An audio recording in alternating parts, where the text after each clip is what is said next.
ये तो basic question है, लेकिन टोटल चीज़ आपको हम लिखवा दे रहे हैं। लिखिए सबसे पहले समबाहु त्रिभुज। तो समबाहु त्रिभुज कहते हैं किसको? तो वैसा त्रिभुज जिसका तीनों भुजा, सम मने बराबर, बाहु मने भुजा, जिसका तीनों भुजा बराबर हो वो होता है समबाहु त्रिभुज।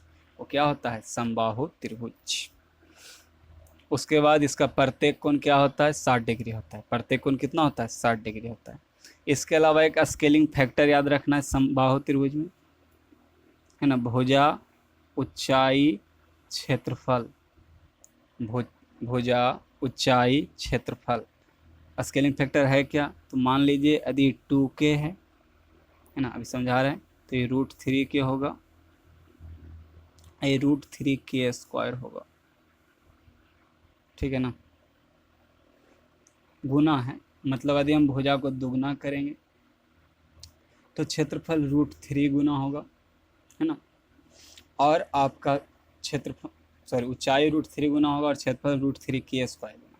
मान लीजिए कि आप लेते हैं भुजा को 2, तो यदि आप भुजा 2 लिए, मतलब क्या है? 1 गुना हुआ है, तो ऊंचाई कितना होगा? √3 होगा। क्षेत्रफल कितना होगा? 1 का स्क्वायर 1 यानी √3 सेंटीमीटर स्क्वायर। आप मान लीजिए लिए हैं 40, तो भुजा कितना गुना हुआ है? आप कहिएगा 20 गुना। तो ऊंचाई कितना हो जाएगा? ऊंचाई भी हो जाएगा 20 गुना, ये हो जाएगा 20√3, और क्षेत्रफल कितना हो जाएगा? तो आप 20 का स्क्वायर 400 और √3 का √3। समझ में आ रहा है आप लोग को? यदि हम कहते हैं कि भुजा हम लिए हैं 10, तो ऊंचाई कितना होगा? आप कहेगा 10√3। क्षेत्रफल कितना होगा? तो कहेगा 100√3। हम कहते हैं भुजा लिए 6, तो ऊंचाई कितना होगा? तो आप बोलिएगा 6√3। क्षेत्रफल कितना होगा? तो 36√3। ठीक। यदि हम कहते हैं कि हम भुजा लिए 5, है ना, ऐसा भी सीख लेते हैं। तो 5 तो 2 से कट नहीं रहा है, मतलब हम कितना लिए हैं? इसका मतलब हम लिए 5/2। क्षेत्रफल कितना हो जाएगा? तो हम कहेंगे 25/5/2 √3 होगा ना। क्षेत्रफल कितना हो जाएगा? 5 का स्क्वायर 25, 2 का स्क्वायर 4 √3। समझ में आ रहा? तो ये आपका स्केलिंग फैक्टर है, लिख लीजिए कॉपी में। भुजा 2k, ऊंचाई √3k, क्षेत्रफल √3k²। ठीक है, इस तरह से बढ़ेगा। अब 3 गो आप लोग कमेंट में लिखिएगा इस पर, है ना। हम दे रहे हैं आप लोग के लिए। पहला, यदि हम भुजा 40 लिए हैं तो आपको बताना है ऊंचाई कितना होगा, क्षेत्रफल कितना होगा। अगला, हम 25 लिए हैं तब बताना है कितना होगा। और अगला, हम 80 लिए हैं तब कितना होगा। ठीक है ना। इसको किससे करना है? 2 से करना है। ठीक है ना।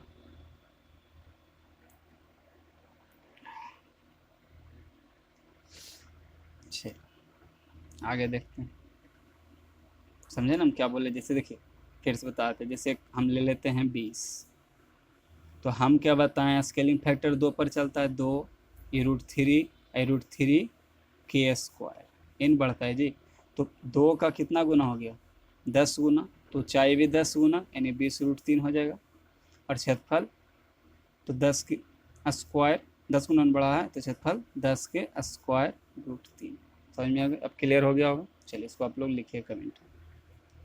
अगला देखिएगा, अगला फिर आपको जो पूछा जाता है समबाहु त्रिभुज से रिलेटेड क्वेश्चन, है ना, बहुत इंपॉर्टेंट है, हम पहले ही बोल चुके हैं। देखिए, एक समबाहु त्रिभुज हम बना रहे हैं आपके सामने, जैसा भी बन रहा है, माइंड नहीं करना है। ABC है, यहाँ बिंदु है, यहाँ से एक ऊंचाई यहाँ, एक ऊंचाई यहाँ, एक ऊंचाई यहाँ, 3 को ऊंचाई डाल दिए। ये H1 है, ये आपका H2 है, और ये आपका H3 है। तो आपको फार्मूला लिखना है ना, जहाँ H बराबर क्या है? H बराबर H1 + H2 + H3 है। ठीक है ना। तो यहाँ से फार्मूला आता है भुजा बराबर, क्वेश्चन में कभी कभी क्या होगा कि तीनों H दे देता है। ठीक है ना। तो A बराबर क्या हो जाएगा? 2/√3 इंटू H1 + H2 + H3। ये तीनों फार्मूला हो गया। A बराबर 2/√3 इंटू H1 + H2 + H3। ठीक है। जैसे क्वेश्चन ऐसे दे देगा कि √3 है, ये 2√3 है, और ये 3√3 है। 3 ऊंचाई का मान दे दिया, √3 2√3 3√3, और इसका आप क्षेत्रफल बताइए। ठीक है ना। तो ये तो भुजा भुजा पूछेगा तो इस पर लगा दीजिए 2/√3 है, और 1 3 2 3 3 3 तो 6√3, 3 से 3 खत्म, यानी 6 दूनी 12। लेकिन यदि क्षेत्रफल पूछे तो क्षेत्रफल का फार्मूला है 1/√3 into H1 plus H2 plus H3 का होल स्क्वायर। ठीक है ना, ये आपको याद रखना है। यदि क्षेत्रफल पूछेगा तो 1/√3 into H1 plus H2 plus H3 का होल स्क्वायर। ठीक है, अगला लिखिएगा। इसका आगे फिर आपको जानना है कि समबाहु त्रिभुज का अंतःवृत्त, अंतःवृत्त को स्मॉल r से करते हैं तो ये होता है a/2√3।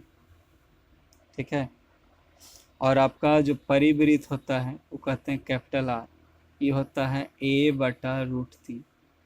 देखिए इस समबाहु त्रिभुज है, ये आपका ऊंचाई है, ऊंचाई का फार्मूला होता है √3/2 इंटू ए, याद है ना, समबाहु त्रिभुज का ऊंचाई √3/2 इंटू ए। तो इसको हम लोग बांटते हैं, जो समबाहु त्रिभुज होता है एक अंतः होता है इस तरह से और एक परी होता है, अंतः नीचे आएगा। तो अंतःवृत्त जो होगा तो अंतःवृत्त का त्रिज्या यहाँ तक होता है और परिवृत्त का त्रिज्या ऊपर तक होता है। तो यहाँ से यहाँ तक ये जो है कैपिटल R है और नीचे जो है ये स्मॉल r है। ठीक है ना, तो ये 2:1 में बढ़ता है। कितना अनुपात में बढ़ता है? 2:1 में। वहीं से आप तुलना कर लीजिएगा तो 2 1 3 हो जाएगा। अब कैपिटल R लाना है तो 2 से गुना, स्मॉल r लाना है तो 1 से गुना, आ जाएगा आपका मान। ठीक है, चलिए उसके बाद एक और इम्पॉर्टेंट कंसेप्ट जो लिखना है इससे रिलेटेड, अच्छा समबाहु त्रिभुज का क्षेत्रफल तो सबको याद होगा, √3/4 इंटू भुजा स्क्वायर, याद है ना सबको। स्केलिंग फैक्टर भी हम सिखा चुके हैं कैसे यूज करना है। उसके बाद एक चीज़ लिखिए कि समबाहु त्रिभुज के परिवृत्त और अंतःवृत्त के क्षेत्रफल का अंतर πa²/4। समबाहु त्रिभुज के अंतःवृत्त और परिवृत्त के क्षेत्रफल का अंतर, परिवृत्त और अंतःवृत्त के क्षेत्रफल का अंतर क्या होता है? तो πa²/4 बहुत इम्पोर्टेंट है, आप ला सकते हैं, हम दोनों बता दें यूज करके कैसे। तो pi into capital R² minus small r², capital R small r मान रखिएगा, हल करिएगा, आ जाएगा आंसर। ठीक है, चलिए आगे आ जाइएगा। दो कंसेप्ट और है समबाहु त्रिभुज से रिलेटेड, वो भी बता देते हैं आपको। एक समबाहु त्रिभुज ले लीजिए आप,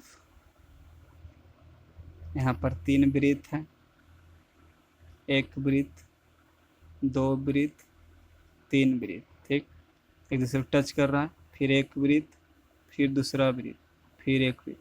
याद रखना है कि सभी का त्रिज्या क्या है? समान है, कोई भी छोटा बड़ा हाथ से बन जा रहा है जैसे हो सकता है, सभी की त्रिज्या क्या है? r है। अब हमसे पूछ देता है कि इसका परिमाप बताइए। ठीक है ना, देखिए तो जल्दी जल्दी में आप सीख लीजिएगा। यहाँ पर यदि यहाँ एक बिंदु ले लो, यहाँ एक बिंदु, यहाँ एक बिंदु, तो जैसा ही कह रहा है कि आइडेंटिकल है, सबका त्रिज्या बराबर, मतलब क्या आइडेंटिकल है, यहाँ से यहाँ मिलाओ, यहाँ से यहाँ मिलाओ।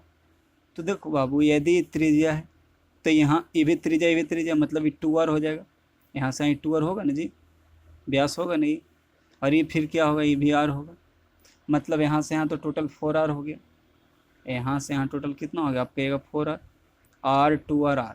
उसके बाद अब बाकी जो बचाइए, तो देखिए अब क्या करिएगा, यहाँ से आप मिला दीजिए। तो आइडेंटिकल है, समबाहु त्रिभुज भी आइडेंटिकल है, सिमेट्रिक फिगर है, और वृत्त भी सिमेट्रिक फिगर है। तो मतलब सिमेट्रिक का मतलब क्या होता है? सेम सेम बढ़ता है। तो टोटल 60 है, मतलब नीचे क्या आएगा? 30 आएगा। अब ये भी तो त्रिज्या r होगा, तो ये 30 के सामने अब आपको एक गोल्डन फिगर याद रहना चाहिए, क्या कि 90 है, आई क्या है? 30 है, आई क्या होगा? ये 60 होगा। तो 30 के सामने 1 होता है, 60 के सामने √3 होता है, और 90 के सामने 2 होता है। याद रखना, 30 के सामने 1 है ना, 60 के सामने √3 और 90 के सामने 2, बहुत इंपॉर्टेंट। उसके बाद फिर आपको याद रखना है, नहीं सब बहुत ही इंपॉर्टेंट चीज़ है, याद रखना होगा आपको कि यदि दोनों 45 कितना हो? 45, तो 90 के सामने होगा √2 और ये होगा 1 1, 90 के सामने √2 और ये 1 1। इसी को यदि √2 से गुना कर दीजिएगा तो ये हो जाएगा √2, ये भी हो जाएगा √2, आई हो जाएगा √2 इंटू √2, ठीक। एक और गोल्डन याद रखना है कंसेप्ट आपको कि यदि 120 हो जाएगी तो ये कितना होगा 30, आई भी कितना होगा 30, ये दोनों कितना होगा 30 30, तो 30 30 के सामने 1 1 होता है और 120 के सामने √3 होता है, ठीक। चल बहुत चीज़ बता दी। तो 30 के सामने क्या है r है, अभी क्या है 90, आप पढ़े हैं ना कि जो त्रिज्या है वो क्या है, जहाँ स्पर्श करती है तो स्पर्शक 90 डिग्री कोण बनाती है।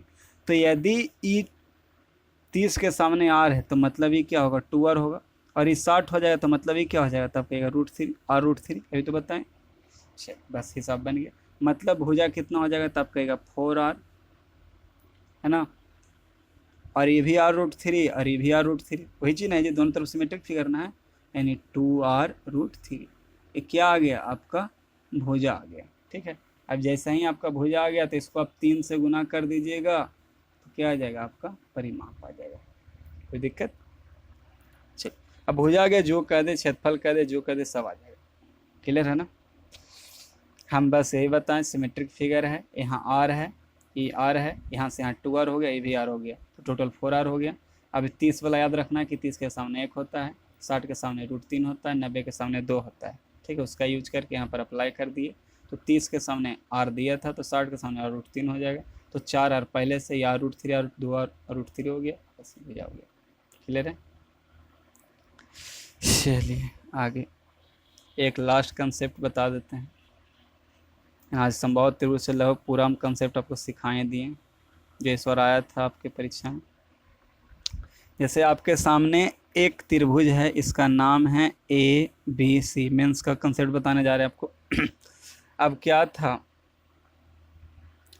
कि कट लगाया गया है, एक यहाँ पर P पर कट लगाया गया, एक यहाँ पर Q पर कट लगाया गया, ठीक है ना, और कट लगाकर आपको क्या बनाया गया है, तो एक षष्ठभुज बनाया गया है, तो आपको षष्ठभुज बनाना है, ठीक है। तो यहाँ पर PQ हो गया, फिर यहाँ से लीजिए, फिर S से, फिर S से, फिर S से, फिर S, ठीक है। क्या बना दिए, षष्ठभुज बना दिए, ठीक। तो PQ ये हो गया, R ये हो गया, S ये हो गया, T ये हो गया, U। तो षष्ठभुज तो आप लोगों को पता है, हेक्सागोन कहते हैं। अब हेक्सागोन, ठीक है ना, तो गौर से देखिए, यदि हम एक बिंदु यहाँ डाल दें तो यहाँ से मिलाइए, एक त्रिभुज ये हो जाएगा, पहला त्रिभुज, यहाँ से दूसरा त्रिभुज, तीसरा त्रिभुज, चौथा त्रिभुज, पांचवा, छठा, यानी एक षष्ठभुज आप लोगों को पता होना चाहिए 6 समबाहु त्रिभुज से बना होता है, ठीक है ना। एक षष्ठभुज जो होता है 6 समबाहु त्रिभुज से बना होता है। तो टोटल कितना बन गया देख लीजिए, 6 7 8 9। तो यही क्वेश्चन आता है कि त्रिभुज और षष्ठभुज के क्षेत्रफल का अनुपात कितना है, तो त्रिभुज कितना हो जाएगा, तो 6 व 3 9, और षष्ठभुज कितना हो जाएगा, तो 6, यानी 3:2, ठीक है। अब और दो चीज़ लिख लीजिएगा कि सम षष्ठभुज का जो सबसे छोटा भुजा होता है, सबसे छोटा विकर्ण होता है, ठीक है ना, सम षष्ठभुज का जो छोटा विकर्ण होता है उसका लंबाई होता है √3 × a, ठीक है ना, √3 × a सम षष्ठभुज का, और जबकि जो बड़ा होता है वो होता है 2a। जैसे ही सम षष्ठभुज है, अब गौर से देखिए, इसको मिला रहे हैं यार, तो ये क्या है, जो बड़ा होता है ना इसका विकर्ण, ये क्या करता है, सम षष्ठभुज को सीधे 2 बराबर भाग में बांटता है, जैसे यह 2 बराबर भाग में बांट रहा है, तो ये भी ये है, ये भी है, तो 2a आ गया ना, तो क्या हो गया, बड़ा विकर्ण, क्लियर है, ठीक है। अब इसको छोटा दिया आपको, मान लीजिए डायगोनल लाना है, तो यहाँ से मिलाइए, ठीक है। तो ये भी 60, ये भी 60, क्या हो गया 120, आई 60 बट गया 30 30 में। अभी हम गोल्डन फार्मूला बताए थे, 130 के सामने √3 होता है, 1 होता है, 1 होता है, ये है तो √3 आ गया, प्रूफ।